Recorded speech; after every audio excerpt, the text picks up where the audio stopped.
सभी विधानसभा सीटों में कमल खिलने वाला है। एक्सप्रेसवे पूर्वी उत्तर प्रदेश की अर्थव्यवस्था की रीढ़ के रूप में जानी जाएगी।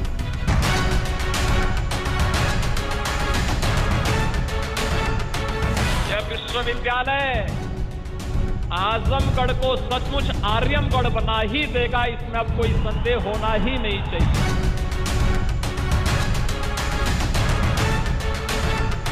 जनता इतना वोट डालेगी, सरकार बदल देगी।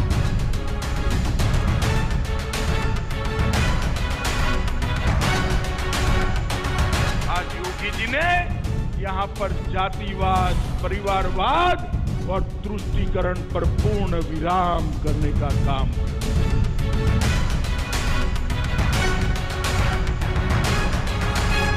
भारत माता की, भारत माता की।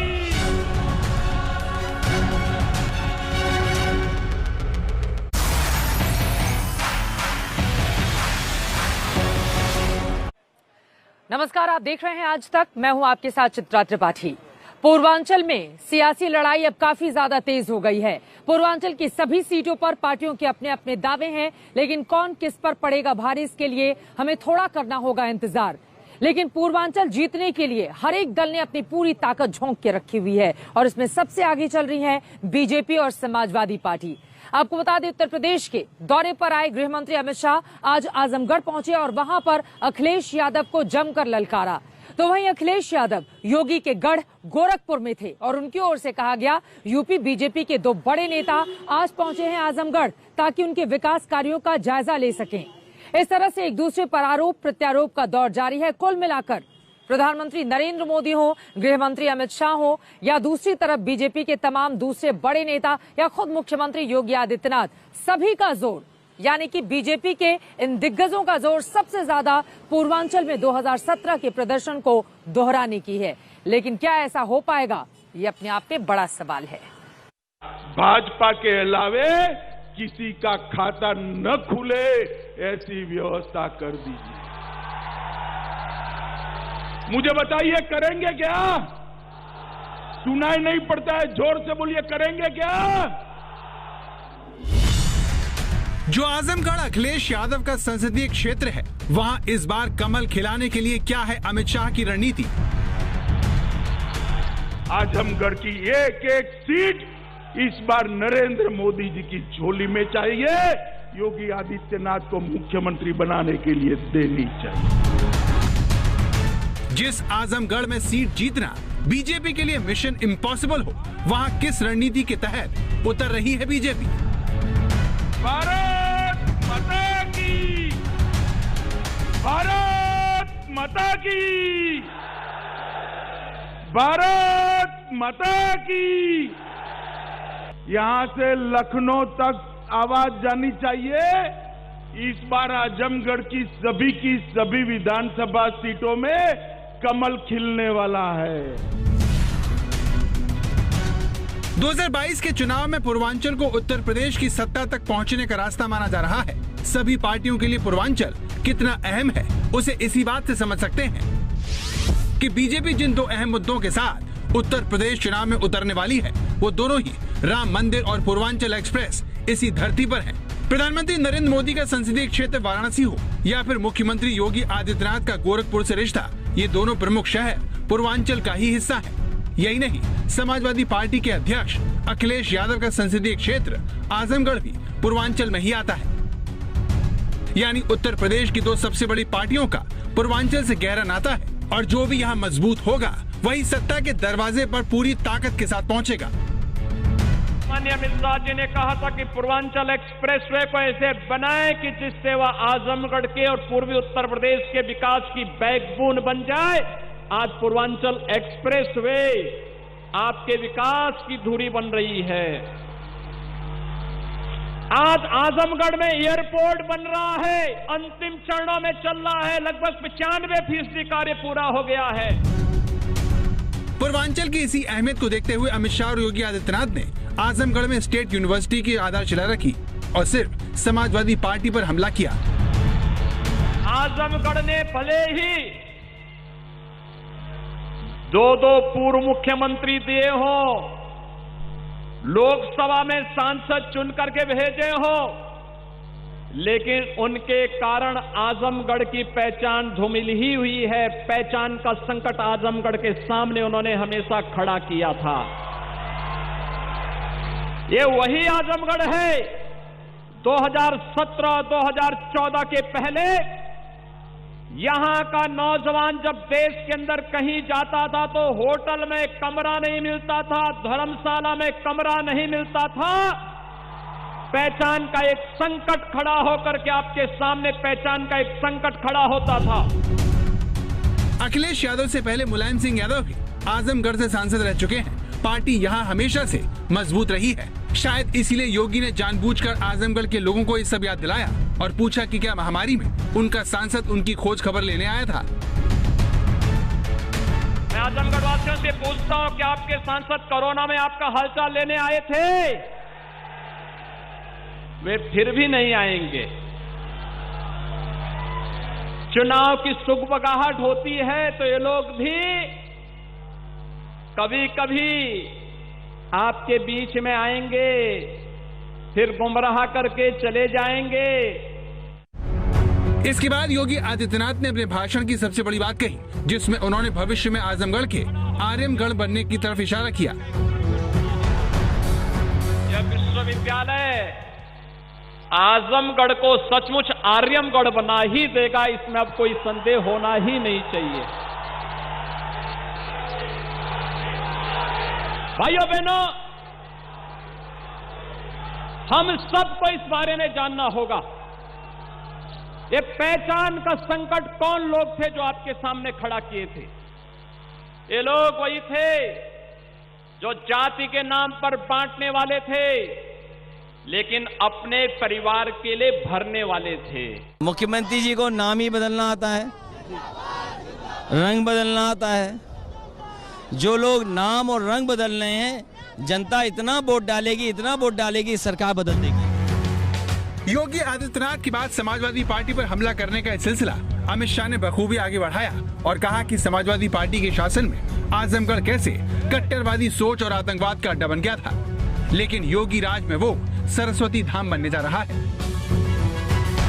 जहां पर पहले जातिवाद, परिवारवाद और तुष्टीकरण का राज चलता था, सबको न्याय नहीं मिलता था, आज योगी जी ने यहां पर जातिवाद, परिवारवाद और तुष्टीकरण पर पूर्ण विराम करने का काम किया। पूर्वांचल में इस बार बीजेपी और समाजवादी पार्टी में कांटे की टक्कर है। हालांकि कांग्रेस और बहुजन समाजवादी पार्टी भी अपनी तरफ से पूरा जोर लगा रही है, लेकिन बीजेपी अखिलेश को ही अपनी जीत में सबसे बड़ी रुकावट मानकर चल रही है। इसीलिए योगी आदित्यनाथ की तरह अमित शाह के भाषण में भी बार बार अखिलेश का ही जिक्र आता रहा। माफिया जिस प्रकार का शासन चला, उत्तर प्रदेश के बाहर अपने घर ढूंढने लगे हैं, वो भी उत्तर प्रदेश से पलायन कर गए। पूर्वांचल इलाके में कुल 164 विधानसभा सीटें हैं। 2017 में बीजेपी को यहां से 115 सीटों पर जीत मिली थी, जबकि समाजवादी पार्टी सिर्फ 17 सीटों पर सिमट गई थी। वहीं बीएसपी को 14 और कांग्रेस को 2 सीटें मिली थी। इससे पहले 2012 में समाजवादी पार्टी ने 102 सीटें जीती थी। तब पूर्वांचल के पूते ही समाजवादी पार्टी सत्ता में आई थी। बीजेपी नेतृत्व जानता है कि पूर्वांचल में अगर समाजवादी पार्टी का किला ढहा, तभी इस बार भी बात बनेगी। इसीलिए अमित शाह लगातार पूर्वांचल के दौरे पर हैं। इसी सिलसिले में उन्होंने शुक्रवार को काशी में पूरे प्रदेश से आए कार्यकर्ताओं को जीत के गुरुमंत्र दिए, तो आजमगढ़ में अखिलेश के किले में हुंकार भरी। यूपी की सियासत के पूर्वांचल हाईवे पर बीजेपी सरपट दौड़ रही है। आजमगढ़ में विरोधियों को ललकारने से पहले अमित शाह ने वाराणसी में बड़ी बैठक की और कार्यकर्ताओं को यूपी जीतने के गुर दिए। विधायकों, पदाधिकारियों, बूथ प्रमुखों और कार्यकर्ताओं के साथ अमित शाह ने विस्तार से चर्चा की। 2014, 2017, 2019 में जीत का मंत्र देने वाले अमित शाह ने 2022 में 300 प्लस की रणनीति तय की। विधानसभा प्रभारियों को जिम्मेदारियों की बारीकी जानकारी दी। प्रदेश में सोच ईमानदार, काम दमदार के बल पर प्रदेश चहुमुखी विकास की ओर अग्रसर है। यूपी में भाजपा की 2022 की जीत, आगामी जीत जो 2022 का चुनाव है, कार्यकर्ताओं के दम पर और कार्यकर्ता जनता की आशीर्वाद लेकर ये चुनाव जीत दर्ज करेंगे। कार्यक्रम के मंच पर योगी के साथ अमित शाह ने कार्यकर्ताओं के सामने राम मंदिर का मॉडल लहराकर संदेश पहले ही साफ कर दिया था कि चुनाव में यही मॉडल चलना है और चलाना है। जय श्री राम का उद्घोष करते काशी तक पहुंचे कार्यकर्ता पहले ही उत्साह से लबरेज थे। केंद्रीय नेतृत्व से जीत का मन मुताबिक मंत्र पाकर उनका जोश दोगुना हो गया। क्षेत्र में उन्होंने कहा है कि हम विधानसभा स्तर पर चुनाव नहीं लड़ेंगे, व्यवस्था करेंगे, हम राज्य के और देश के बातों को लेकर के जाएंगे। हम विधानसभा में कौन लड़ रहा है, हमारा बिंदु ये नहीं है। ऐसा कितना ही बड़ा नेता है, प्रदेश का हो, क्षेत्र का हो या राष्ट्र का हो, उसको अपना 60 वोट का काम करना ही है। 60 वोटर के पास जाना है, यानी कि 12-15 घर पर उसको जाना है और 12-15 घर का वोट जब वो पका लेगा तो निश्चित सुनिश्चित जीत हमारी होगी। सारे लोगों को एकजुट लेके एक स्तर पे ले आएंगे और हम फिर से योगी सरकार बनाएंगे और राज्य में हमारी योगी सरकार बनेगी और हमारे पूरे केंद्र में नरेंद्र भाई मोदी जी ही बैठेंगे। बहुत योजनाएं जो चली हैं, ये योजनाएं जन जन तक हम लोग पहुंचा रहे हैं और जन जन तक ये योजनाएं जा रही हैं और इसी योजनाओं पे और ये जो हम लोग उन्होंने कार्य किया है उस पर हम 2022 का चुनाव जीत रहे हैं। बीजेपी ने 2017 में पूर्वांचल में जो हासिल किया था उसे किसी भी सूरत में वो खोना नहीं चाहती।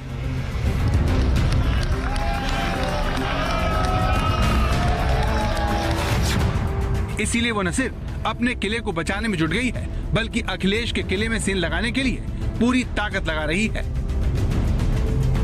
आजमगढ़ से अभिषेक मिश्रा के साथ आज तक ब्यूरो। गृह मंत्री अमित शाह ने योगी आदित्यनाथ की पीठ भी थपथपाई और ये कहा कि पूरे के पूरे पूर्वांचल को मच्छर और माफिया से उन्होंने मुक्ति दिला दी।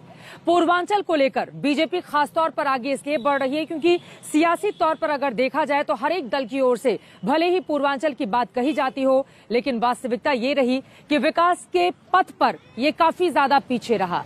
साल 2014 में बीजेपी ने इसी मुद्दे को समझा और यहां के लोगों के दिलों में जगह बनाने के लिए विकास का एक खाका तैयार किया और उसी को आगे बढ़ाते हुए पूर्वांचल एक्सप्रेसवे को अब बीजेपी 2022 के चुनाव के ठीक पहले सौगात के तौर पर यहां की जनता को सौंपना चाहती है और जमकर बढ़ चढ़कर इसका प्रचार भी वो कर रही है।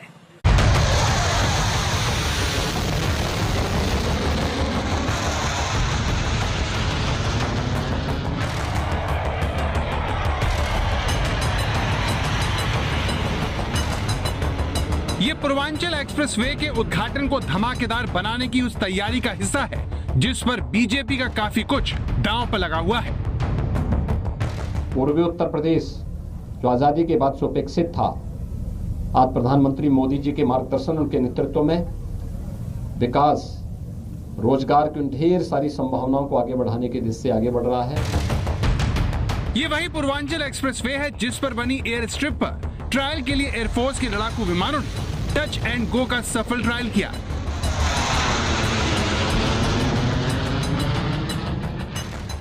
मैं आपको दिखाना चाहूंगी, संजय हमारे कैमरा पर्सन दिखाएंगे। आप देखिए, ये तमाम वो लड़ाकू विमान है। 16 तारीख को यहाँ पर उद्घाटन के समय आप जैसा कि देख पा रहे हैं टच एंड गो की यहाँ की पूरी ये प्रक्रिया होगी और आपात स्थिति में के लिए वायुसेना ने इस रनवे का इस्तेमाल जिस तरह से किया है, यकीनन वो अपने आप में काबिले तारीफ है। 3.2 का ये पूरा किलोमीटर का स्ट्रेच है और यहाँ पर तस्वीरों में लाइव हम दिखा रहे हैं। इसी तरह से कई ऐसे लड़ाकू विमान थे जो यहाँ से दूसरी तरफ जा रहे हैं, दूसरी तरफ से इस तरफ आ रहे हैं। अपने आप में 16 तारीख का दिन जो है वो अनूठा होने वाला है श्वेता। और आपको बताते चले कि ये प्रधानमंत्री नरेंद्र मोदी का ड्रीम प्रोजेक्ट भी था जिसकी शुरुआत अब हो चुकी है। इस एक्सप्रेसवे के जरिए बीजेपी पूर्वांचल के सियासी सफर को तेजी से पूरा करना चाहती है, अपनी वापसी को सुनिश्चित करना चाहती है जिस पर 2024 का भविष्य टिका हुआ है। इसीलिए 2022 की अग्नि परीक्षा में योगी को सफल बनाने के लिए खुद प्रधानमंत्री मोदी 16 तारीख को यहाँ पर वायुसेना के विमान से आ रहे हैं। में सरकार आज भ्रष्टाचार और भाई भतीजावाद से नहीं, विकासवाद से चल रही है। युद्ध के समय अमूमन दुश्मन एयर स्टेशन को निशाना बनाते हैं। इसी वजह से पूर्वांचल एक्सप्रेसवे पर ये जो एयर स्ट्रिप बना हुआ है वो अपने आप में काफी महत्वपूर्ण हो जाता है, ताकि किसी भी आपातकालीन परिस्थिति में भारतीय वायुसेना के हमारी फाइटर जेट यहां से टेक ऑफ कर सके, लैंडिंग कर सके और यहां से अपनी पूरी तैयारी को आगे बढ़ा सके। इस लिहाज से भी पूर्वांचल एक्सप्रेसवे काफी ज्यादा महत्वपूर्ण हो जाता है और 16 तारीख को भारतीय वायुसेना यहां से दिखाएगी अपनी ताकत का प्रदर्शन। 42,000 करोड़ में तैयार हुए पूर्वांचल एक्सप्रेसवे की लंबाई 340 किलोमीटर है। लखनऊ के चांद सराय से शुरू होकर यह एक्सप्रेसवे गाजीपुर के हैदरिया में खत्म होगा। इस तरह ये यूपी के 9 जिलों से सीधा जुड़ा होगा, जिसमें लखनऊ, बाराबंकी, अमेठी, सुल्तानपुर, अयोध्या, अंबेडकर नगर, आजमगढ़, मऊ और गाजीपुर शामिल हैं। इसके अलावा लिंक एक्सप्रेसवे के जरिए कुछ और जिलों से इस एक्सप्रेसवे को जोड़ा जाएगा, जिसमें आजमगढ़ से गोरखपुर तक 110 किलोमीटर का लिंक एक्सप्रेसवे होगा। वहीं गाजीपुर से बलिया का 30 किलोमीटर लंबा लिंक एक्सप्रेसवे होगा। केंद्र में मोदी और यूपी में योगी की सरकार है, लिहाजा डबल इंजन की सरकार के इस दौर में बीजेपी का दावा है कि बहुत कम वक्त में ही इस पूर्वांचल एक्सप्रेसवे को बनाकर तैयार कर लिया गया है।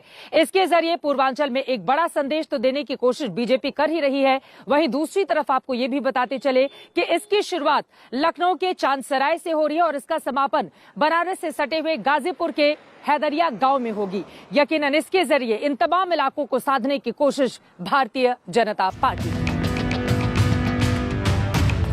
पूर्वांचल एक्सप्रेसवे को योगी आदित्यनाथ की महत्वाकांक्षी योजना माना जाता है। बीजेपी के लिए पूर्वांचल का विशेष महत्व है। प्रधानमंत्री हो या फिर मुख्यमंत्री योगी आदित्यनाथ, दोनों के सियासी केंद्र पूर्वांचल में ही हैं। इसीलिए इसे विकास के मॉडल के रूप में विकसित करके बीजेपी यहाँ अपनी जड़ें और गहरी करने में लगी है।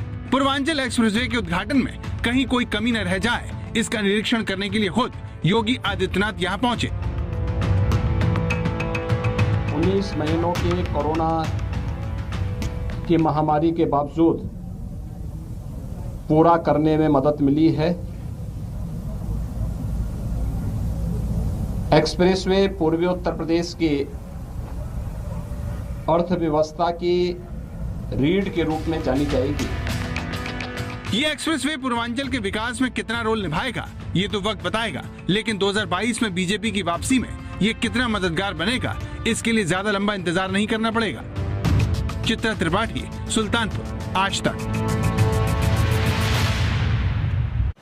उत्तर प्रदेश में एक्सप्रेसवे को विकास के मॉडल के तौर पर पेश करने की परंपरा मायावती के काल में शुरू हुई। इसको आगे बढ़ाने का काम अखिलेश यादव की ओर से भी किया गया और बीजेपी अब पूर्वांचल एक्सप्रेसवे को एक मॉडल के तौर पर यहां की जनता के सामने रख रही है। लेकिन जिस तरह से 2007 के बाद 2012 और 17 में मायावती की हार हुई और 2012 के बाद 2017 में अखिलेश यादव की हार हुई, उसके बाद ये बात भी सच है कि सिर्फ एक्सप्रेसवे के सहारे यूपी की जनता के दिल को नहीं जीता जा सकता और ये मिथक अब सभी पार्टियों के सामने है।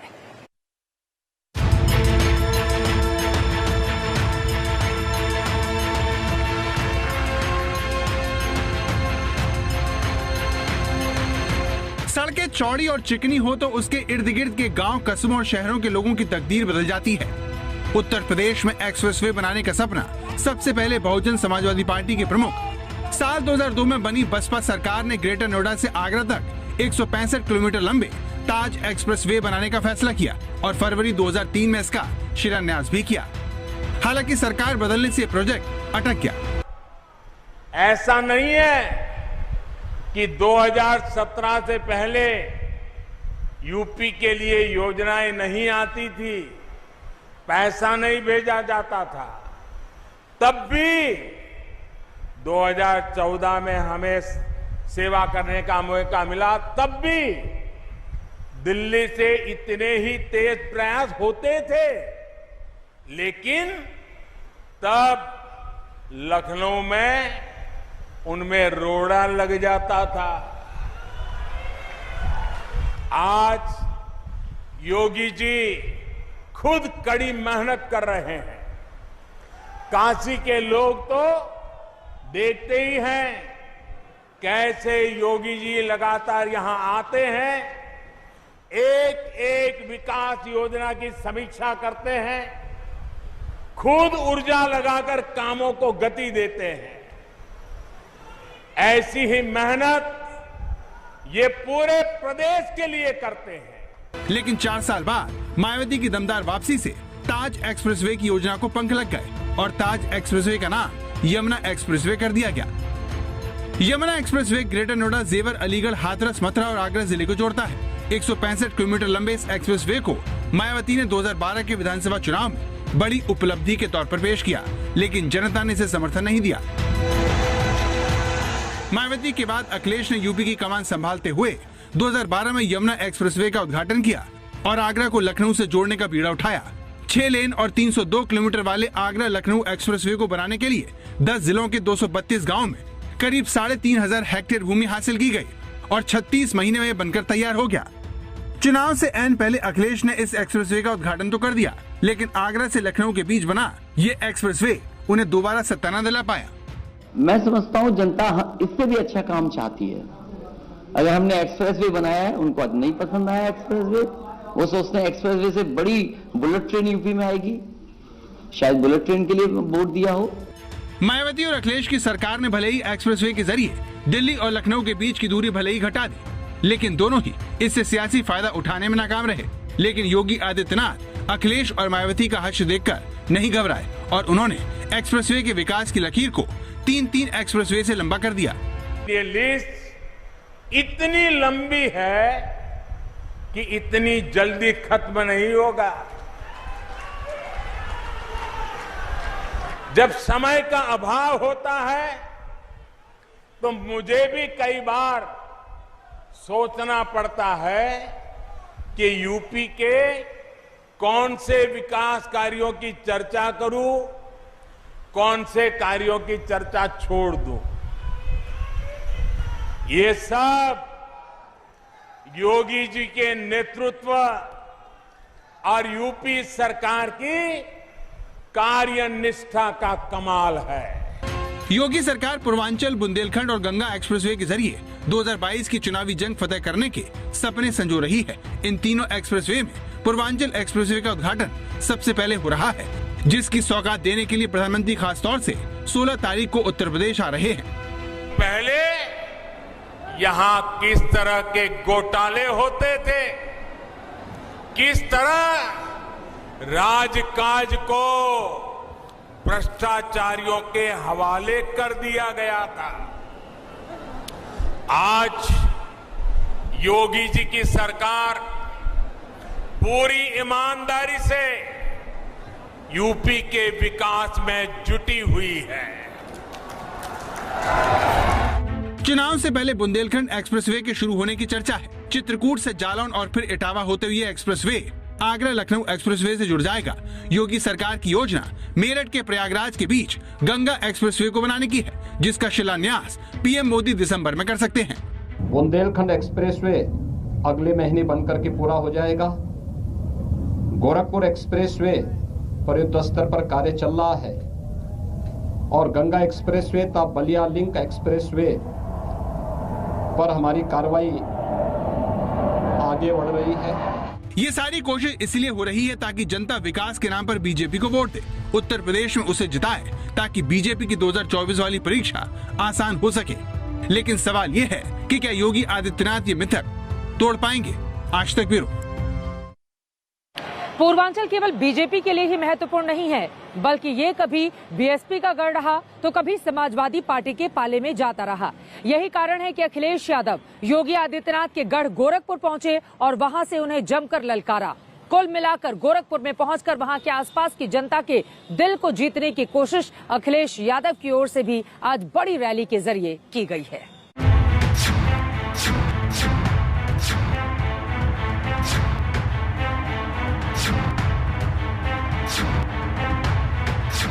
भारतीय जनता पार्टी विकास नहीं, भारतीय जनता पार्टी विनाश पे राजनीति करती है। भारतीय जनता पार्टी ये बताए, जेल में बड़े बड़े टिफिन में खाना किन माफियाओं के लिए जाता है। उत्तर प्रदेश के चुनावों में भले ही कुछ वक्त हो, लेकिन बीजेपी और समाजवादी पार्टी में सीधी टक्कर होना शुरू हो चुका है।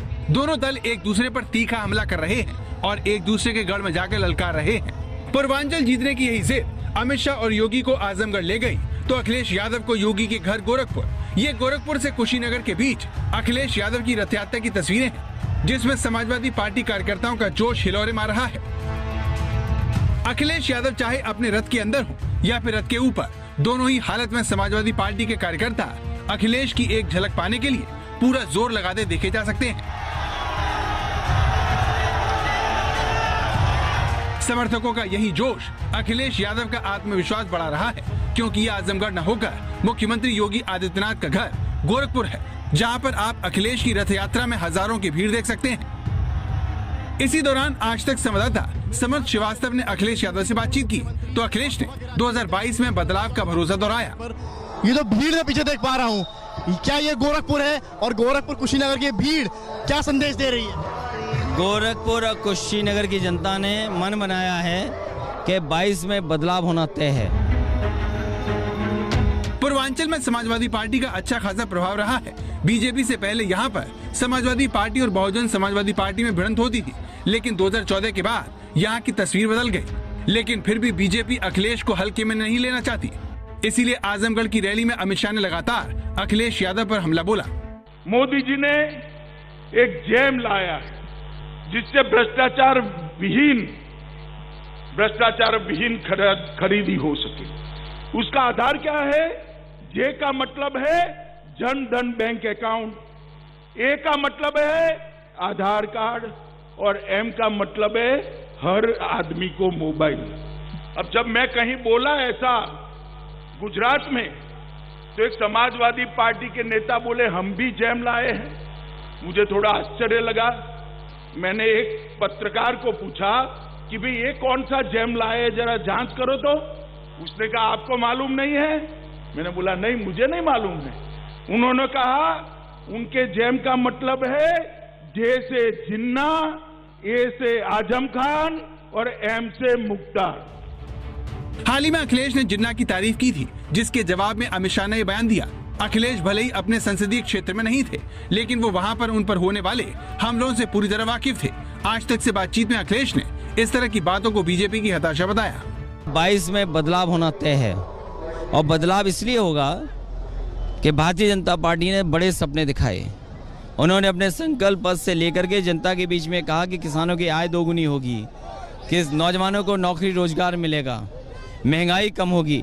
लेकिन आज 4.5 साल के बाद आप सच्चाई देखते हैं तो किसानों के साथ धोखा हुआ है, नौजवानों की नौकरी और रोजगार छिने हैं। वहीं व्यापारियों के लिए जो ईज ऑफ डूइंग बिजनेस जो कहा था, वो आज ठोको राज में जिस तरीके से व्यापारियों की हत्या हो रही, कोई उद्योगपति कारोबार करने के लिए तैयार नहीं है।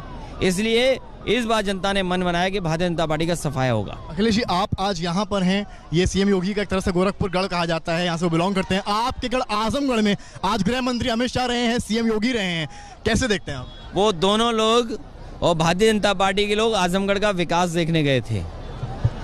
जो सरकार नाम बदलती हो, शिलान्यास का शिलान्यास करती हो, उद्घाटन के उद्घाटन करती हो, 4.5 साल के बाद भी मुख्यमंत्री जी ने आजमगढ़ में कोई अपना किया हुआ शिलान्यास का उद्घाटन नहीं किया, उनसे क्या विकास की उम्मीद करोगे? और जाते समय जब समय खत्म हो गया है, तो इसलिए इस समय उनकी कोई घोषणा जनता भरोसा नहीं करेगी।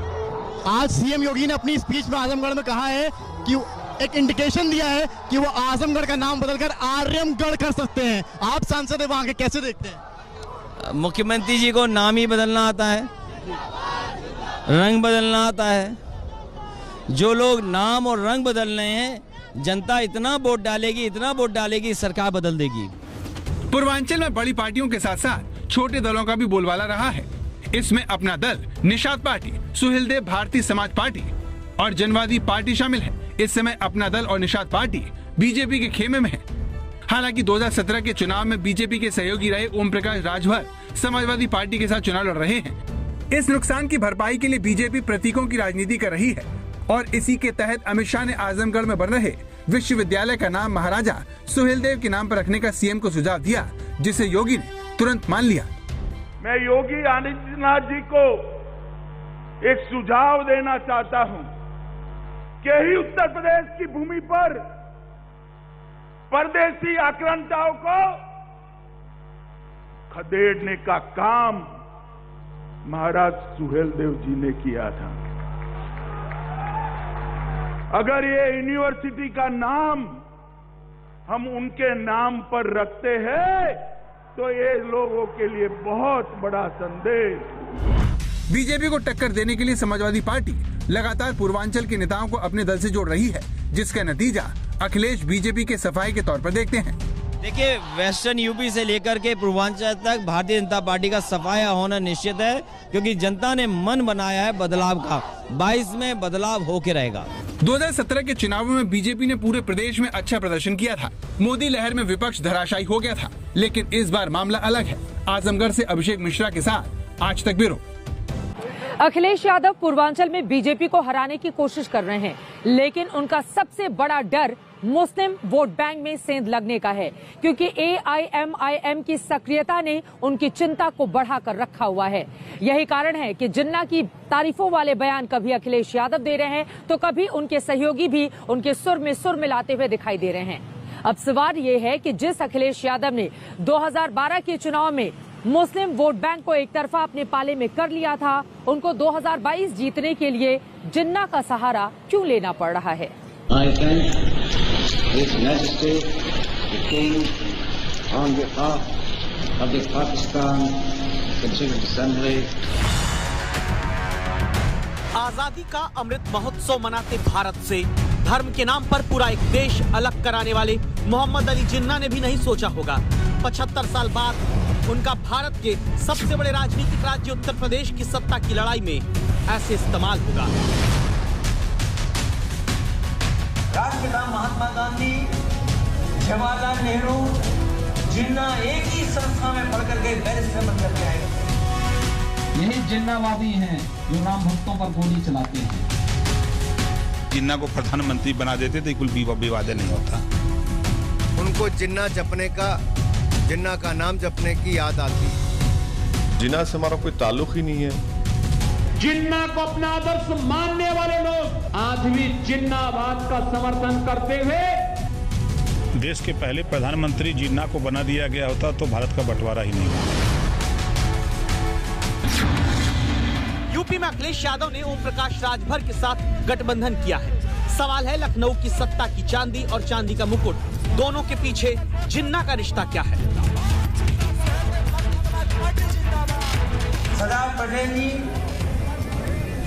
राष्ट्रपिता महात्मा गांधी, जवाहरलाल नेहरू, जिन्ना एक ही संस्था में पढ़कर के बैरिस्टर बनकर के आए थे। एक ही जगह पर पढ़ाई लिखाई की उन्होंने, वो बैरिस्टर बनी, उन्होंने आजादी दिलाई। उन्हें किसी भी तरीके से किसी का भी संघर्ष करना पड़ा होगा तो वो पीछे नहीं हटे। RSS और हिंदू महासभा के लोगों को चाहिए था कि जिन्ना को प्रधानमंत्री बना देते तो कोई विवाद नहीं होता। भारत पाकिस्तान के विभाजन के लिए तो जिन्ना को ही जिम्मेदार बताया जाता है ना।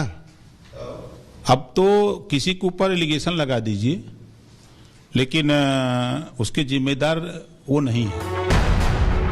सवाल उठा, आखिर जिन्ना को याद करने का अखिलेश का संदर्भ क्या? जवाब अखिलेश से आया, मैं क्यों बताऊं? सवाल पूछने वाले फिर से किताब पढ़ें।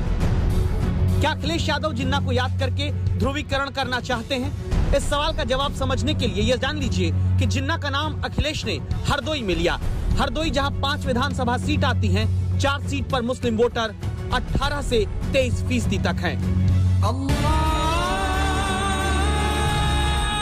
उत्तर प्रदेश में हर 10 में से 2 वोट की ताकत मुस्लिम मतदाता रखते हैं। क्या उन्हीं मुस्लिम वोट को अपनी राजनीति की बोतल में पूरी तरह उतार कर रखने के लिए जिन्ना के जिन्न को बाहर निकाला गया?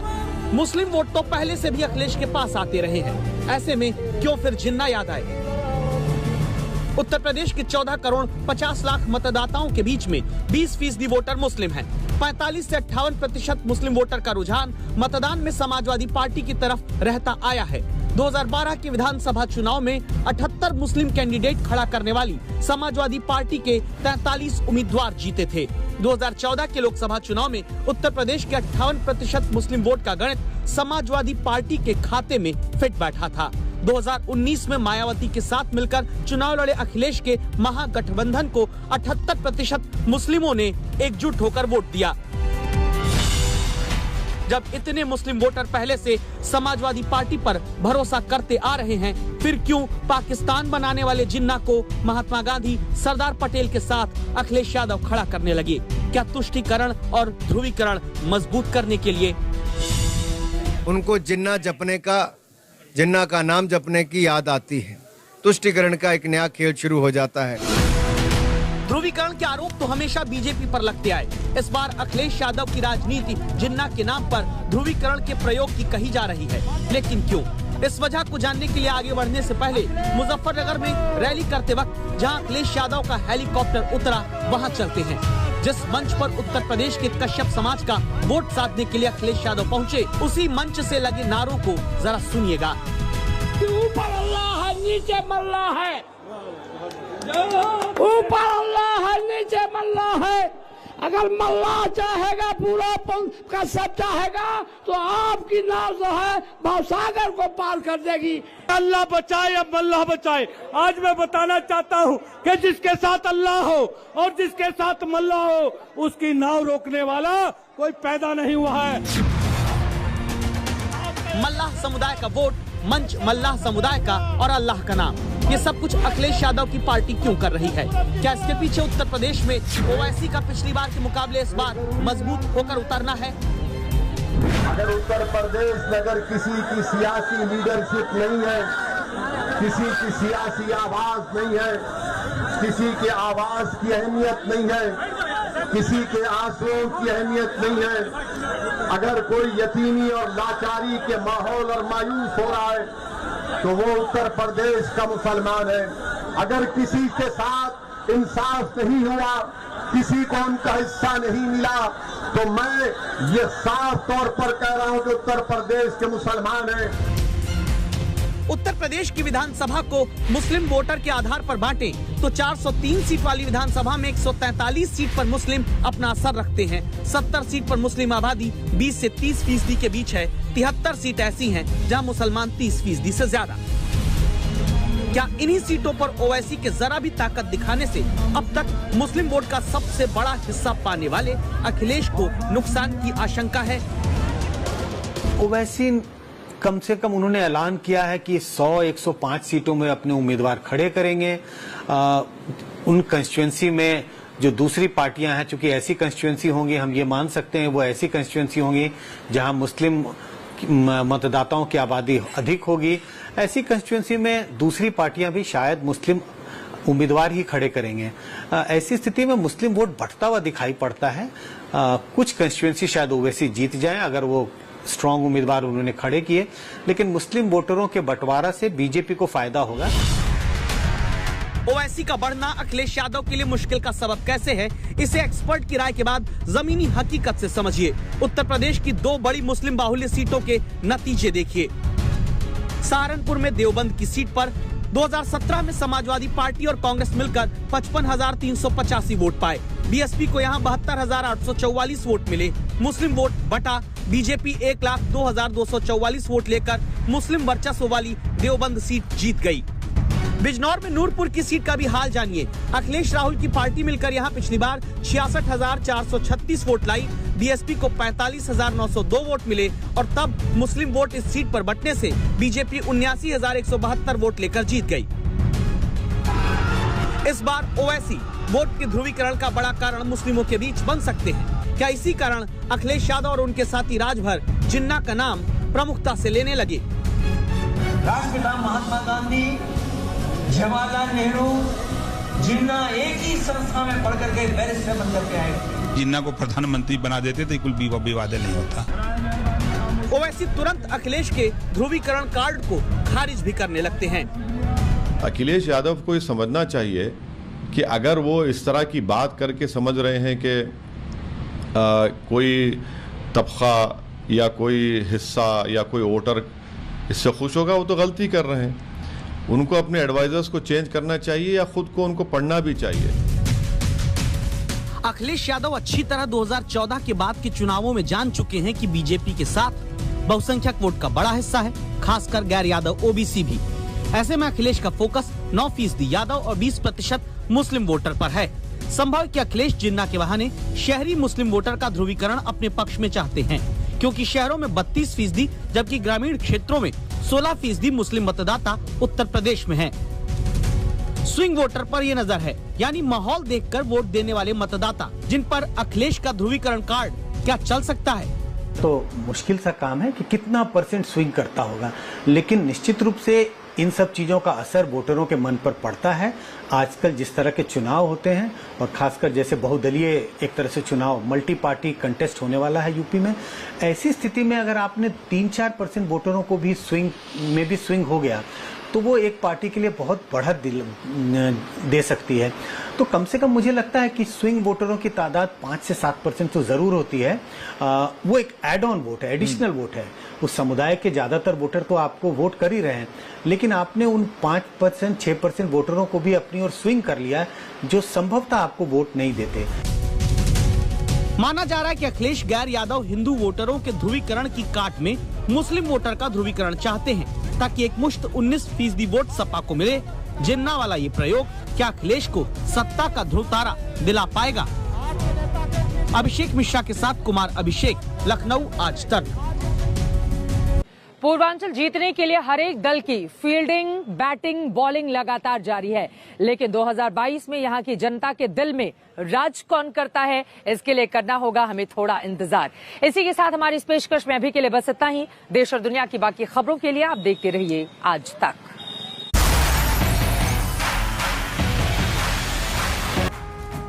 और इस वक्त की बड़ी खबर आ रही है महाराष्ट्र के गढ़चिरौली से, जहां एक कामयाब ऑपरेशन में 26 नक्सलियों को ढेर किया गया है। तो बड़ी खबर आपको बता दें इस वक्त की आ रही है महाराष्ट्र से, जहां गढ़चिरौली से बड़ी खबर, एक कामयाब ऑपरेशन में 26 नक्सलियों को ढेर किया गया है। फायरिंग में पुलिस के 4 जवान भी घायल हुए हैं, उन्हें अस्पताल में भर्ती कराया गया है। लेकिन गढ़चिरौली में नक्सलियों के खिलाफ बड़ा ऑपरेशन चला और कामयाबी हाथ लगी है। 26 नक्सलियों को वहां पर ढेर किया गया है। तो महाराष्ट्र से इस वक्त बड़ी खबर आ रही है, जहां पर एक कामयाब ऑपरेशन में 26 नक्सलियों को ढेर किया गया है। फायरिंग में हालांकि पुलिस के 4 जवान भी घायल हुए हैं, अस्पताल में उन्हें भर्ती कराया गया, फिलहाल उनका इलाज चल रहा है।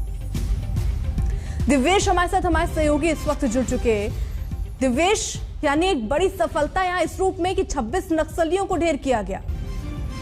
जी बिल्कुल, ये बहुत बड़ी कार्रवाई है जो कि गढ़चिरौली पुलिस के C60 कमांडोज ने की है।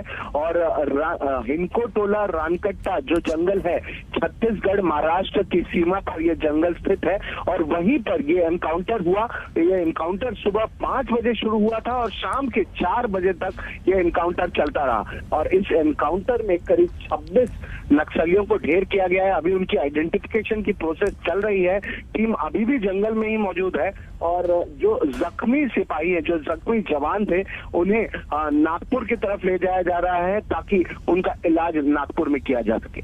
जी, तो कुल मिलाकर जो जानकारी आप दे रहे हैं, महाराष्ट्र के गढ़चिरौली में 26 नक्सली मारे गए हैं, बड़ी कामयाबी हाथ लगी है, एक बड़ा ऑपरेशन चला। दिव्येश, जो हमारे जवान घायल हुए हैं उनके बारे में क्या जानकारी? जी अभी तक तो यही कहा जा रहा है कि उनकी स्थिति अभी स्थिर है, स्टेबल है, पर अभी भी उनका इलाज, जो प्राइमरी इलाज होना था, जो वो इलाज हो चुका है, पर उन्हें नागपुर में एक मल्टी स्पेशलिटी में शिफ्ट किया जा रहा है और वहां पर उन पर आगे का इलाज होगा। और उन्हें अभी भी यही कहा जा रहा है कि जो जवान घायल हुए हैं उनकी स्थिति अभी स्थिर है, अभी वो स्टेबल है। और ये जो पूरा ऑपरेशन चलाया जा रहा था वो ऑपरेशन खत्म हो गया दिव्येश?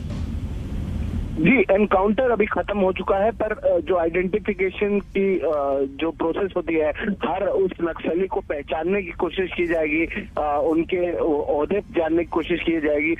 हमारी जब बातचीत हुई गढ़चिरौली पुलिस के एसपी अंकित गोयल से, तो उन्होंने ये भी बताया कि बहुत से सीनियर कैडर जो है, सीनियर कमांडर्स के होने की भी गुंजाइश है, जताई जा रही है। एक बड़ा ऑपरेशन चला और उसके तहत ये एनकाउंटर हुआ और अब भी आइडेंटिफिकेशन की जो प्रोसेस है उसे इनिशिएट किया गया है। बहुत ही जल्द ये भी पता लग जाएगा कि इसमें कौन कौन कमांडर शामिल थे, वरिष्ठ लेवल के जो नक्सली कैडर हैं वो भी इसमें शामिल थे, कौन कौन लोग इसमें मारे गए हैं अब तक ये पता लगाने की कोशिश अभी भी जारी है। शुक्रिया तमाम जानकारी के लिए। तो ये जो हम तस्वीर दिखा रहे हैं, एएसपी सोने मुंडे, इनके ही नेतृत्व में ये ऑपरेशन चला जिसमें कामयाबी 26 नक्सलियों का सफाया हुआ है। फिलहाल रुकने एक छोटे से ब्रेक के लिए आप देखते रहिए आज तक।